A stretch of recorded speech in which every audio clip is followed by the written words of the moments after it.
জীবনে চলার পথে আমরা অনেক বিপদের সম্মুখীন হই।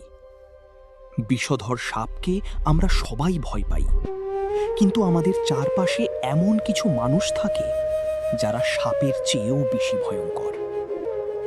আসুন জেনে নিই চাণক্য নীতি এই সম্পর্কে কি বলে। চাণক্য বলেছেন, সাপ ভয়ঙ্কর ও ক্রূর, কিন্তু একজন দুষ্ট ব্যক্তি তার চেয়েও অধিক ভয়ঙ্কর।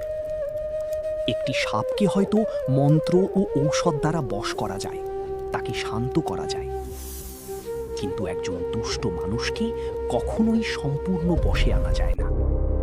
সে সুযোগের অপেক্ষায় থাকে এবং সময় মতো ঠিকই ক্ষতি করে। ভেবে দেখুন তো, একটি সাপের গায়ে যতই সোনার গয়না থাকুক না কেন, তার বিষ কি কমে যায়? সে ঠিক আগের মতোই ভয়ঙ্কর থাকে। ঠিক তেমনই একজন দুষ্ট লোক যতই বিদ্যায় অলংকৃত হোক না কেন, সে সবসময় ভয়ঙ্কর। তার বিদ্যা তার অহংকার ও ক্ষতির হাতিয়ার হয়ে ওঠে।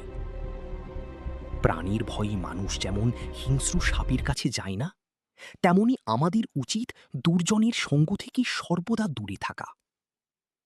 জীবনকে সুন্দর করতে এই নীতিটি সর্বদা মনে রাখবেন।